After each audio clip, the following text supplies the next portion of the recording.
વિદેશ 16 જિલ્લા માટે ઓરેન્જ એલર્ટ આપવામાં આવ્યું છે। સૌરાષ્ટ્રના 3 જિલ્લામાં રેડ એલર્ટ આપવામાં આવ્યું છે।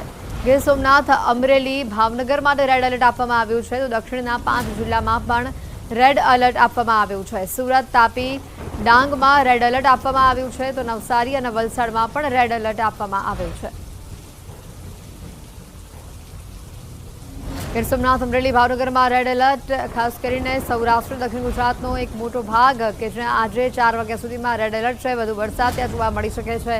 8 જિલ્લામાં 4 વાગ્યા સુધીમાં રેડ એલર્ટ આપવામાં આવ્યું છે, તો 16 જેટલા જિલ્લાઓ છે કે જ્યાં ઓરેન્જ એલર્ટ આપવામાં આવ્યું છે। અમદાવાદમાં યલો એલર્ટ આપવામાં આવ્યું છે। સૌરાષ્ટ્રના 3 જિલ્લા માટે રેડ એલર્ટ જાહેર કરવામાં આવ્યું છે। હવામાન વિભાગની મોટી આગાહી, દક્ષિણના 5 જિલ્લામાં રેડ એલર્ટ આપવામાં આવ્યું છે, તો 6 કલાકમાં 68 તાલુકામાં વરસાદની નોંધણી થઈ છે। સૌથી વધુ નવસારીના ગણદેવીમાં વરસાદ જોવા મળ્યો છે। ગણદેવીમાં 3.7 ઇંચ, વ્યારામાં 2.7 ઇંચ વરસાદ જોવા મળ્યો। ચીખલીમાં 2.6 ઇંચ, નવસારીમાં 2.2 ઇંચ વરસાદ નોંધાયો છે।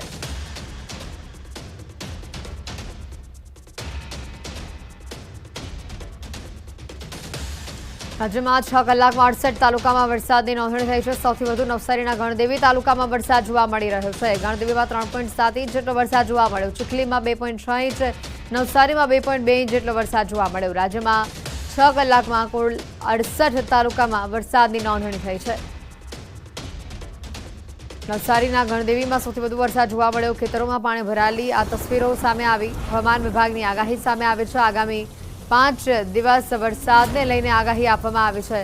5 દિવસ વરસાદી માહોલ યથાવત રહેશે। સાયક્લોનિક સર્ક્યુલેશન સક્રિય થતા વરસાદ જોવા મળશે। આજે સુરત અને ડાંગમાં અતિ ભારે વરસાદની આગાહી આપવામાં આવી છે, તો નવસારી, વલસાડમાં અતિ ભારે વરસાદની આગાહી છે।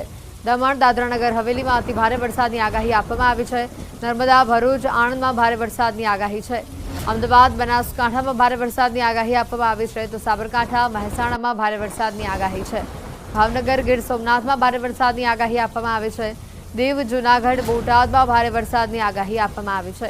માછીમારોને દરિયો ન ખેડવાની સૂચના અપાઈ છે।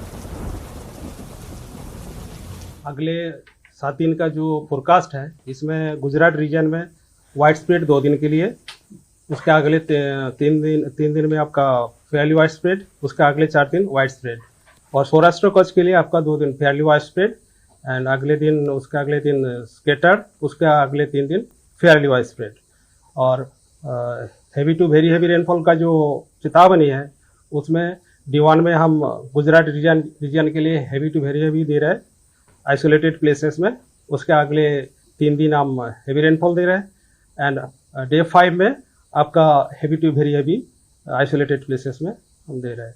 इधर सौराष्ट्र कच्छ का बात करें तो डे 1 में हम हेवी रेनफॉल आइसोलेटेड प्लेसेस में दे रहे हैं, और डे 5 में आपका heavy to very heavy rainfall होने का चेतावनी है।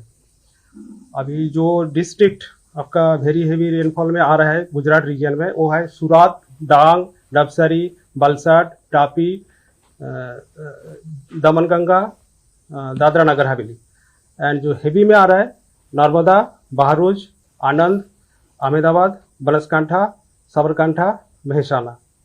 और सौराष्ट्र कच्छ में जो हेवी रेनफॉल का चेतावनी है, उसमें है भावनगर, अमरेली, गिर सोमनाथ, दीव, जूनागढ़ और बोटाद। डे 2 में हेवी रेनफॉल का जो वार्निंग है वो है बहरोज, सूरत, डांग, नवसारी, वलसाड, तापी, दमन, दादरा नगर हवेली, एक गुजरात रीजन के लिए। और सौराष्ट्र कच्छ में तो नहीं है हेवी रेनफॉल का। डे 3 में आपका हेवी रेनफॉल है सूरत, डांग, नवसारी, वलसाड, तापी, दमन एंड दादरा नगर हवेली। તો મેપના માધ્યમથી સમજવાનો પ્રયત્ન કરીશું કયા કયા વિસ્તારોમાં ભારે વરસાદ એ જોવા મળી શકે છે। મહત્વની વાત છે 17 જિલ્લા માટે એલર્ટ આપવામાં આવ્યું છે, અને ખાસ કરીને ભારે વરસાદની શક્યતા આ યલો ભાગ જ્યાં જોઈ રહ્યા છો કે જ્યાં આપણને ભારે વરસાદ જોવા મળી શકે છે। ઓરેન્જ ભાગ જ્યાં જોઈ રહ્યા છો અતિ ભારે વરસાદ, એટલે કે દક્ષિણ ગુજરાતનો આ જે ભાગ જેમાં સુરત, તાપી, નવસારી, ડાંગ, વલસાડનો સમાવેશ થાય છે કે ત્યાં સૌથી વધુ વરસાદ જોવા મળી શકે છે। આ તમામ ઓરેન્જ ભાગ દક્ષિણ ગુજરાતનો આ પટ્ટો જોઈ રહ્યા છો કે જ્યાં ભારે વરસાદની શક્યતા છે। હવે આપણે બતાવીએ મધ્ય ગુજરાતના, ઉત્તર ગુજરાતના કેટલાક ભાગ અને આ સૌરાષ્ટ્રનો પટ્ટો। તો બનાસકાંઠા છે, સાબરકાંઠા, મહેસાણા, અમદાવાદ, આણંદ, ભરૂચ અને નર્મદા, સાથે સૌરાષ્ટ્રમાં જોવા જઈએ તો ભાવનગર છે, બોટાદ બોટાદ છે, અમરેલી, ગીર સોમનાથ, જૂનાગઢ આ વિસ્તારોમાં ભારે વરસાદની શક્યતા જોવા મળી શકે છે. તેની સાથે થંડરસ્ટોર્મ એક્ટિવિટી પણ થતી જોવા મળી શકે છે. આ 17 જિલ્લા માટે એલર્ટ આપવામાં આવ્યું છે. રાજ્યમાં કાલથી પવનનું જોર પણ વધવાની શક્યતા વ્યક્ત કરવામાં આવી છે. ખાસ કરીને આપણે જણાવી દઈએ જે પવનને લઈને શક્યતા વ્યક્ત કરવામાં આવી છે. 65 કિલોમીટરની ઝડપથી પવન ફૂંકાઈ શકે છે. દરિયાકાંઠે ઊંચા મોજા ઉછળવાનું પણ અનુમાન આપવામાં આવ્યું છે. રેડ એલર્ટ આપવામાં આવ્યું છે. ગીર સોમનાથ, જૂનાગઢ, દ્વારકા, પોરબંદર અને દીવના દરિયાકાંઠાને 3 થી 4 મીટર ઊંચા મોજા ઉછળવાની શક્યતા આ વિસ્તારો માટે વ્યક્ત કરવામાં આવી છે.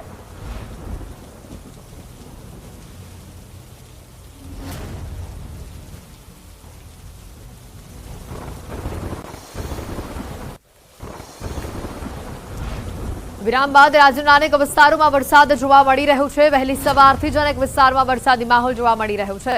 અમરેલી, જેતપુર, ડાંગ, વલસાડ સહિત અનેક વિસ્તારોમાં વરસાદી માહોલ જોવા મળી રહ્યો છે.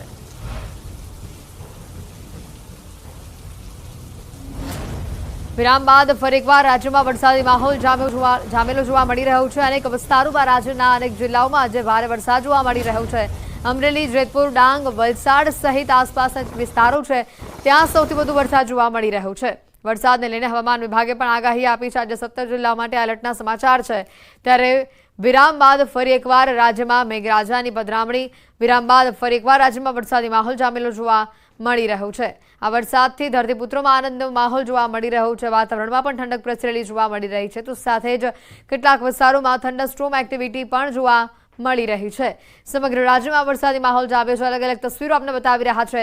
અમરેલી, ડાંગ, વલસાડ અને જેતપુરની કે જ્યાં સૌથી વધુ વરસાદ અત્યારે જોવા મળી રહ્યો છે. વહેલી સવારથી જ આ વિસ્તારોમાં કાળા ડિબાંગ વાદળો ઘેરાયા છે અને વહેલી સવારથી ઝરમર વરસાદની શરૂઆત થઈ હતી. તો કેટલાક વિસ્તારોમાં તો ભારે વરસાદ પણ જોવા મળ્યો. રસ્તા ઉપર પાણી વહેતા થયા હતા ઘણા ભાગોમાં. અમરેલી, ડાંગ, વલસાડ અને જેતપુરની આ તસવીરો આપણે બતાવી રહ્યા છે કે જ્યાં વહેલી સવારથી જ ધોધમાર વરસાદની શરૂઆત થઈ. શરૂઆતમાં કાળા ડિબાંગ વાદળો ઘેરાયા હતા. ઝરમર વરસાદની શરૂઆત થઈ હતી અને તે બાદ મેઘરાજાએ સટાસટી કરી અમરેલી, ડાંગ, વલસાડ અને જેતપુરમાં ભારે વરસાદ જોવા મળ્યો. વિરામ બાદ વરસાદી માહોલ જામતા ખેડૂતોમાં પણ ખુશીનો માહોલ જોવા મળ્યો. ખેડૂતોના પાકને આ વરસાદથી ચોક્કસથી ફાયદો થશે. તો સાથે જ વાત કરીએ સુરતથી, તો સુરતમાં પડેલા ભારે વરસાદમાં એક સ્કૂલ વાન પાણીમાં ફસાઈ હતી. અલથાણ વિસ્તારની આ ઘટના છે જેમાં ખાડી પાસે સ્કૂલ વાન પાણીમાં ફસાઈ હતી. સ્કૂલ ચાલકની સાથે બાળકોએ પણ નીચે ઉતરીને વાનને ધક્કા મારવા પડ્યા હતા. વાનને ધક્કા મારતો આ વિડીયો પણ હાલ સોશિયલ મીડિયા ઉપર વાયરલ થઈ રહ્યો છે.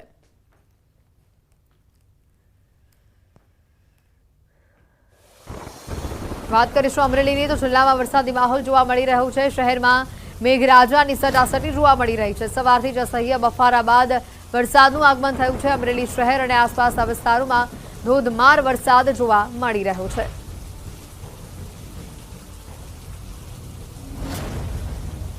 અમરેલીના વડિયા સહિત પંથકમાં મેઘાવી માહોલ જામેલો જોવા મળી રહ્યો છે. આસપાસના ગામોમાં મેઘાવી માહોલની વચ્ચે વરસાદ વરસી રહ્યો છે. બીજા દિવસે પણ સતત સવારથી જ વાદળછાયું વાતાવરણ જોવા મળ્યું છે. વરસાદી માહોલની વચ્ચે ધોધમાર વરસાદ પણ વરસતો જોવા મળી રહ્યો છે. મેઘરાજાએ જમાવટ કરી છે. અહીંયા પવનની ગતિમાં પણ વધારો થયો છે. ધોધમાર વરસાદની શરૂઆત થઈ છે.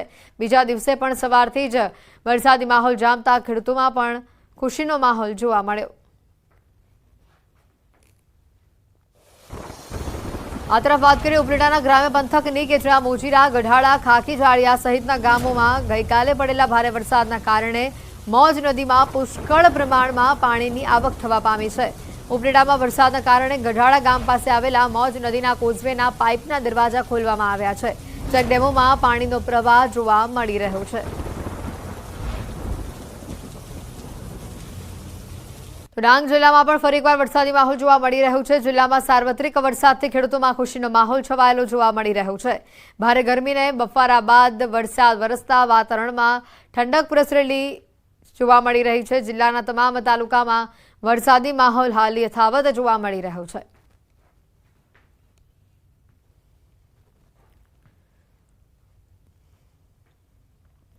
વલસાડ જિલ્લામાં વરસાદી માહોલ જોવા મળી રહ્યો છે. વલસાડ અને આસપાસના વિસ્તારોમાં પણ વરસાદ જોવા મળી રહ્યો છે. જિલ્લાના લગભગ તમામ તાલુકામાં છૂટોછવાયો વરસાદ નોંધાઈ રહ્યો છે, જેના લીધે ખેડૂતોમાં પણ ખુશીની લહેર જોવા મળી રહી છે.